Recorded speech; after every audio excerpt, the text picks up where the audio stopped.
Hey guys, what's up? Welcome to another episode of the Coach Cody podcast. So, have you ever felt like you're just constantly thinking about food, even between meals, even maybe when you're not hungry? Maybe you structure your day around food and you're just like, damn, I just ate, but I cannot wait to eat my next meal. If so, this is something called food noise. And food noise is a relatively new term. I feel like we didn't really start using it until, like GLP-1 medications started coming into play because people started realizing after they took the GLP-1 medications that their food noise started dying down, which is awesome. But at the same time, maybe you're not taking a GLP-1, maybe it's not an option for you. Then how do you control food noise outside of taking medication? So luckily, there is a way to tame food noise outside of just, GLP-1s, or I guess if you're not familiar with GLP-1 term, the Ozempic, Wegovy, all the weight loss drugs that all the celebrities are taking these days. So food noise, just to give you a little definition of it, it's that constant chatter about food in your head. So it can sound like, what should I eat next? What should I have after that? When do I eat again? Or even if it's a craving, or even if you're thinking, how can I eat this? Or how can I burn this off? It's just essentially you're thinking about food nearly 24/7. And it can be distressing or not fun, especially if you're trying to, lose fat or just kind of be more disciplined with your nutrition to improve your health. So it's also not always physical hunger. So sometimes, it's an emotional thing or a coping mechanism. Food can definitely be a comfort blanket. It could be a drug of choice for some.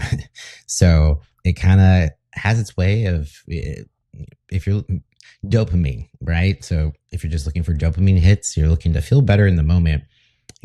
If food is something that you've used historically to help you feel better, it's probably because it does work. The problem is it's very short term. It lasts like 5 minutes. So, even heroin lasts longer as far as the dopamine hit than food does. I'm not saying to do heroin, but just as an example. So sometimes food noise can be so disruptive that it impacts your day, your productivity, maybe your sleep, your social life, your focus. So it's a real problem. So let's start to address the why behind it. So why might food noise happen? Biggest thing I see is under eating. I think we have this idea. So maybe you just started a different nutrition plan because you're trying to lose some fat, trying to lose some weight. And instead of having something more structured, maybe you're even afraid to eat because you're not quite sure how many calories you're supposed to eat.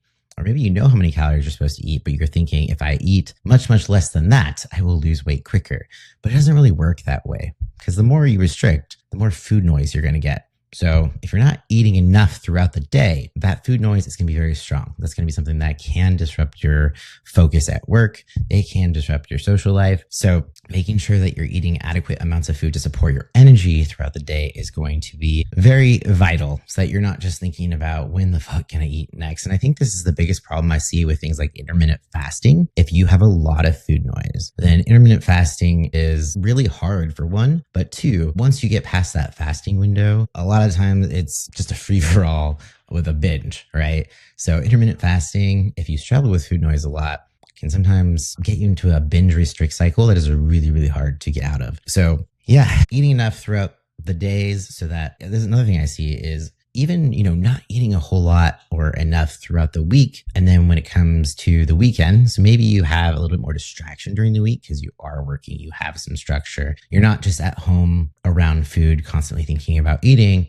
And then come the weekend, you want to relax a little bit. You think, oh, I'm going to have a treat. I deserve it. I ate super well during the week. And then before you know it, you've basically eaten all those calories back on the weekend. And then you spin your wheels because you're not eating enough through the week.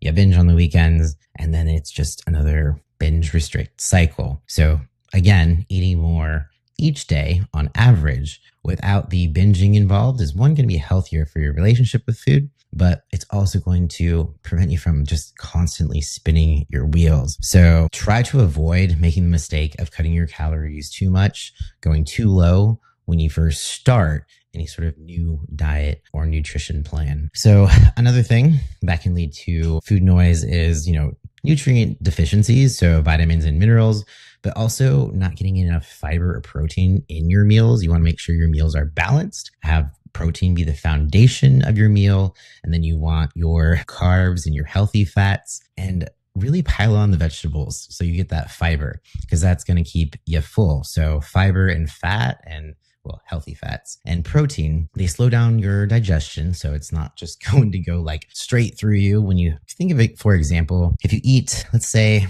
like a rice cake versus a chicken breast, which one do you think is going to keep you full longer? Obviously, the chicken breast. The protein's a little harder for you to break down, and so therefore it takes longer and it keeps you fuller longer.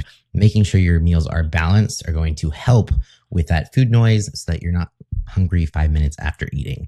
So another thing that can lead to louder food noise is stress and poor sleep. So stress can actually spike your cortisol levels, which in turn also spikes cravings, spikes food noise, because when you're stressed, you're looking for comfort and you tend to crave high fat, sugary foods the more stressed you are. So basically, it takes down our ability to make smarter food choices. And it's also going to make you crave those foods that are not necessarily in line with your goals. So try to keep the stress levels as low as you can. I know life is stressful at base level. If your environment, say you have a stressful job, you have a stressful environment, if you can't change those, and there's absolutely nothing you can do about that, and this is just your reality for long term, you have to think of different strategies to cope with that situation. So maybe you can't control your job and what you're doing, but you can control different ways of coping and not just using food to cope in those situations. So what are some other things that bring you joy, that might give you a little dopamine hit or just bring you some comfort outside of food? It might be kind of hard to think of some things at first, especially if you've been using food to cope for a long time, but there are some things out there. And the fun part is you get to explore, you get to be curious, and just don't shy away from trying different things that might help. If something doesn't work, it doesn't mean it's a failure. It just means that you're collecting data. This is feedback. Like, hey, this didn't work. I still ate 6 cupcakes. Then try something else. What is another thing that feels comforting to you that might be a better way to cope outside of food? So another big thing that people often overlook is lack of sleep. This adds to the stress levels. The lack of sleep is a stressor on its own, but it can also raise cortisol levels, but it can also make your hunger hormones get a little bit out of whack. So we've got ghrelin. When you don't get enough sleep or quality sleep, ghrelin tends to be higher. So ghrelin is that hunger hormone. It's that hormone that says, hey, we're hungry, you should eat something. And then there's leptin. So leptin is the hormone that tells you when you're full. So I like to remember this with ghrelin being like a little gremlin in your stomach telling you to eat something. So when your stomach is growling, I like to say, like, that's my gremlin. It's my ghrelin. That's how I remember which one's the hunger hormone. And then leptin, that is the one where it helps you realize like, oh, hey, I'm full. I'm not hungry anymore. I'm going to stop eating. That is something that we tend to ignore. And it's really easy to ignore when you're eating something like ultra palatable processed poo. That sounds delicious. Don't do that. Don't eat that. Don't think that would be hard to stop eating. And I mean, unless you're like a French bulldog, they like to eat shit sometimes, but we are not French bulldogs. So don't eat poop. Anyways, leptin, it can be thrown off with ultra palatable processed foods because those foods are designed to like basically fuck your leptin hormone. It's like, nah, this is delicious. Keep eating this shit. So be careful about your food choices. That can be, again, that's a huge impact. Protein, fiber, healthy carbs, healthy fats, or complex carbs, healthy fats. So outside of getting sleep and trying to bring the stress levels down, we have emotional eating. And this one is huge, which does tie into the stress. I think most of us eat emotionally or have eaten emotionally when we're feeling stressed because you're just looking for comfort. Like you need some comfort right now. And, especially when life is stressful. So this could be you're feeling bored, you're feeling lonely, you're feeling sad. So if you are someone who knows you tend to eat emotionally, I mean, you could even eat when you're happy. Food, it's part of our culture and we tend to celebrate with food. We tend to eat when we had a bad day. And unfortunately, it's just not the healthiest coping mechanism. Like food is meant to be enjoyed. It is something that food is not a bad thing, but we can't use it to cope every single time or else, can definitely turn into some unhealthy situations. So again, finding some ways to cope outside of food is going to be helpful. Stay curious, try things out, experiment. Also, Journaling is a great way to find out what you're really needing in the moment. And when it comes to emotional eating, I always say to pause for at least like 10 minutes before you go, reaching for food for comfort, and journaling how you feel, finding out that root cause of why you're craving something, and check in with yourself. Like, am I really hungry? What do I really need right now? Do you need a hug? Do you need to talk to a friend? What is it that you need, and how can you fulfill that need for yourself? And if you can't fulfill that need, what are some ways that it's like, at least going to help you cope? We can't always have what we want. So being okay with that sometimes is also key. Another thing that can up the food noise is attaching your morality to what you're eating. So labeling foods as good or bad, like saying, a candy bar is bad, but then, chicken and broccoli and rice is good. And yeah, sure, one is a better choice, no doubt, but you're not a bad person, or you didn't do something bad if you had a candy bar or ate something that isn't completely in line with your goals. You're a human. It just happens sometimes. And if, say you had no food left and you're on an island stranded somewhere and you ran into a Snickers bar, were you going to tell yourself that this food is bad and you shouldn't eat it? Fuck no, because that Snicker bar is going to keep you alive. So that's why there's no, quote unquote bad foods. Because at the end of the day, if you really, really need it, it will keep you going. Is it nutritious? Is it nourishing your body per se? Not so much, but this isn't a moral issue. So just keep that in mind. So the more you restrict something, the more power it has over you.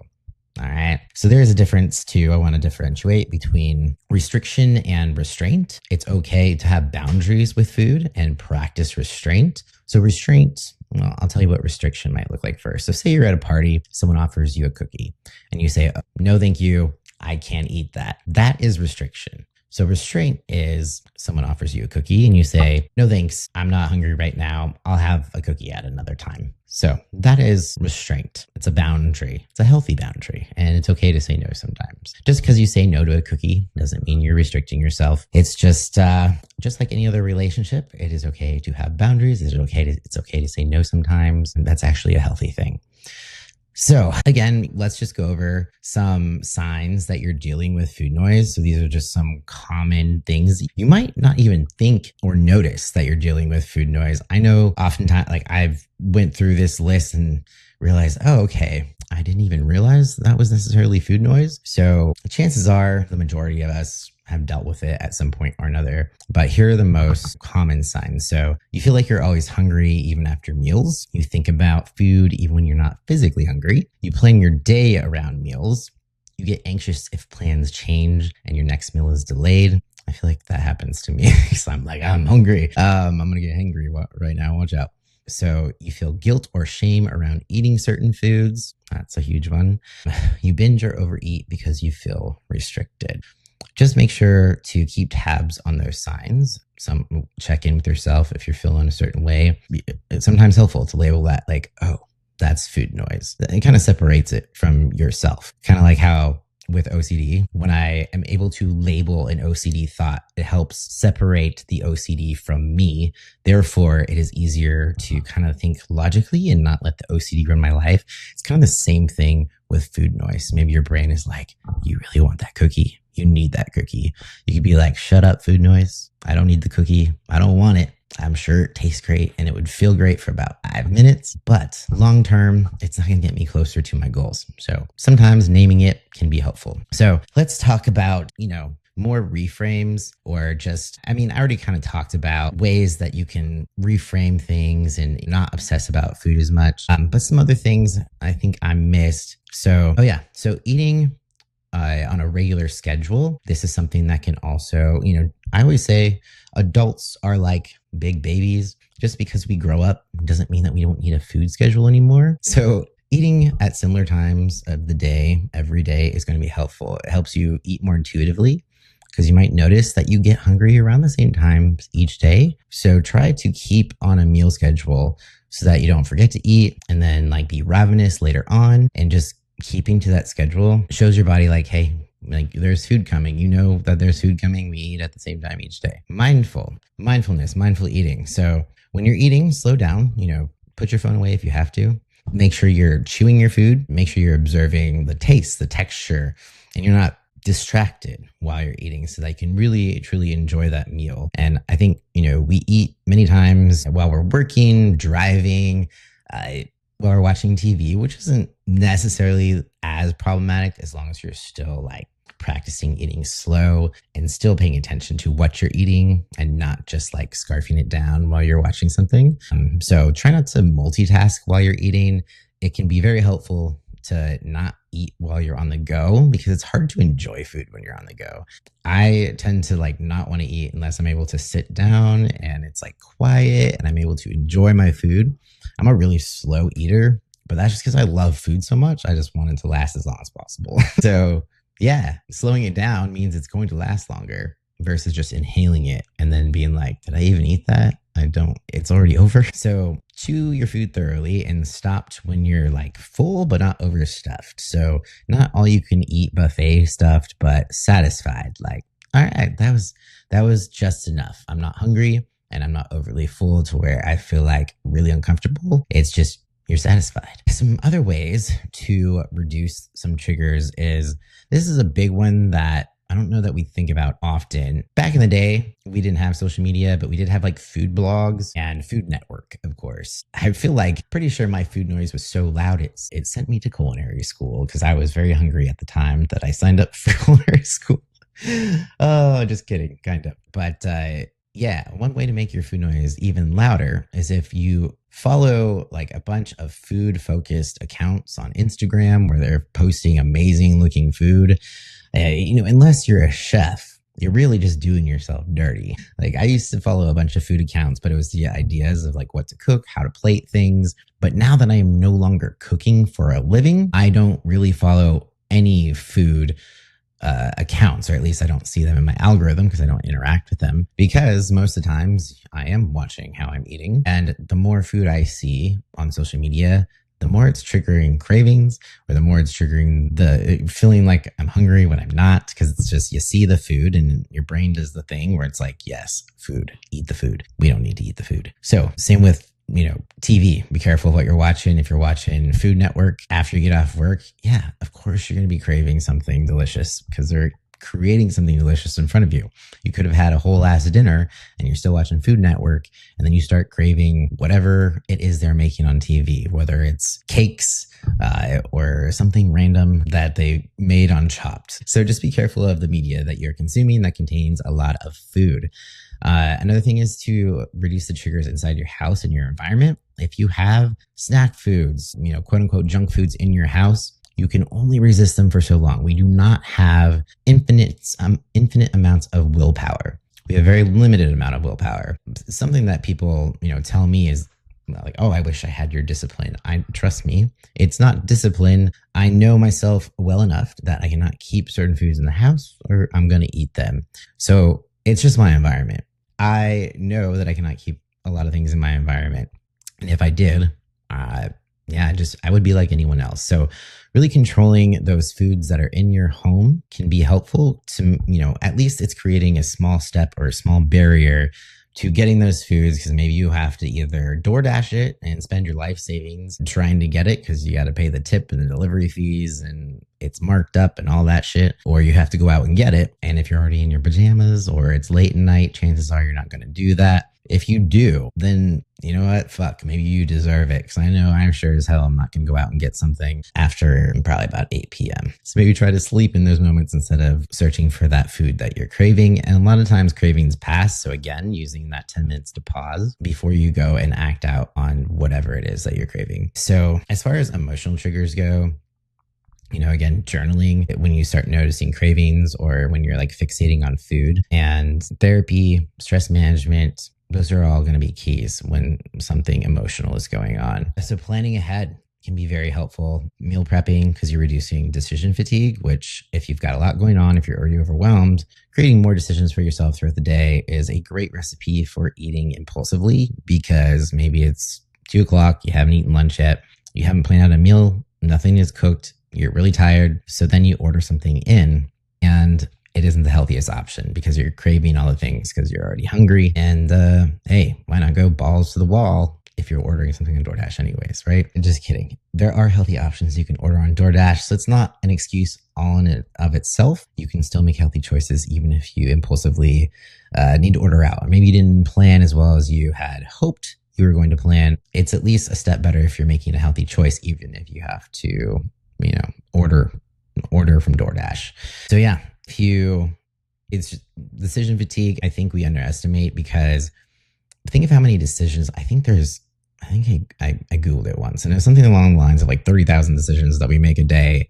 So if you're someone who is easily overwhelmed like me, I have OCD and I feel like every decision I have to make the right decision, even though there is no right decision. You just have to make one and go with it, right? But yeah, so make the decision to meal plan, prep out, like create a grocery list. There is no right or wrong way to meal prep. It's just a matter of taking action to do it. If you're feeling overwhelmed by the process, like just start by making a list and then keeping it as simple as you can.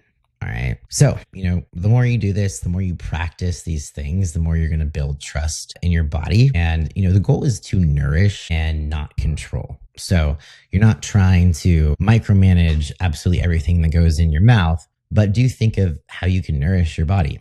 Think about the nutrition your body needs to perform, to feel its best. Like your body is going through a lot. It does a lot for you. So rewarding with something nutritious is actually going to be the best thing you can do for yourself. Eating of it itself, like we put this blanket of shame over it when we want something or we're feeling emotionally want to eat. Like that is just your brain looking to nourish your body. And that's not a bad thing. There's no reason to feel shame around it. It's just that because of modern days, we have so much not great for you food everywhere that it's really hard to make the right decisions to nourish your body. So just think, what my body, what does it need in this moment? I'm really stressed and I've been working really hard. So fulfilling your body's needs. So that's something that you'll want to think about versus what does your body need versus what do you want? So make sure that your wants are not a punishment for your body. Make sure your rewards are not a punishment for your body. All right. So just to wrap things up, just know that food noise is not a sign of weakness. We all experience it. It's just your body doing its thing. It's what protected us back in the day when food was scarce and we didn't have a whole lot of it around. It kept you alive because you were thinking about food, so you go out and hunt it. So there's nothing broken about you. There's nothing bad about it. We just have to learn how to cope with it, unfortunately, because in modern times, we are no longer hunting. We are no longer gathering. We don't have food scarcity per se. So again, try not to shame yourself for it. It's just part of our biology. So it does take time to kind of learn how to get the food noise down or at least not give into it. It's a practice. It's not something that you're just going to learn overnight and be like, yeah, food noise. I'm going to flip the switch. I'm not going to give in to any sort of temptations.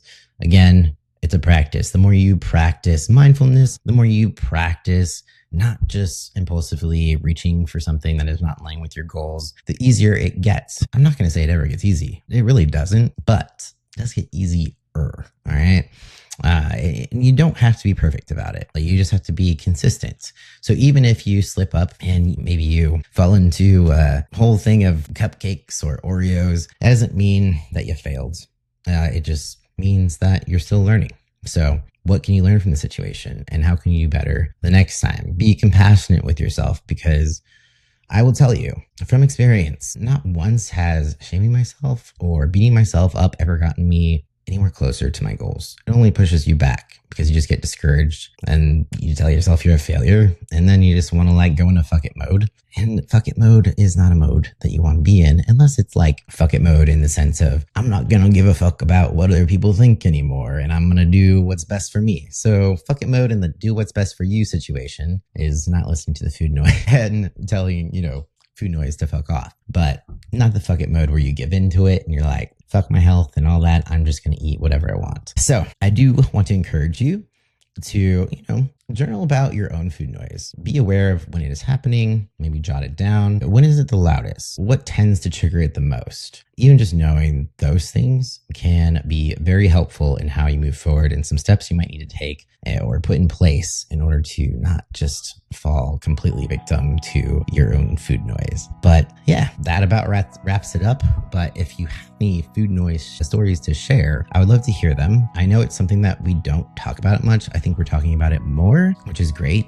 It's always good to talk about things that we all experience, but don't really talk about often and feel like we're the only ones. So if you have any food noise stories or things that have worked for you, things you've discovered about it, feel free to leave that in the comments. I would love to hear about it. And I hope everyone's having a great week. Thanks for listening. I really suck at these outros, but if you haven't yet, please subscribe so you don't miss another episode. And don't forget to join the Discord channel server, The Resistance, all things health and fitness for every level. Only rule is just that you can't be an asshole, but it's a great little community. Would love to have you in there. And the link is in the description. So come in and join in on the fun. We can talk about food noise, or if you're experiencing food noise, we can be accountability partners. Tell us what you're feeling. More than happy to help you out. Maybe we can direct that food noise in a better direction. All right, guys. Thanks so much for listening. Peace out. I'll talk to you next time.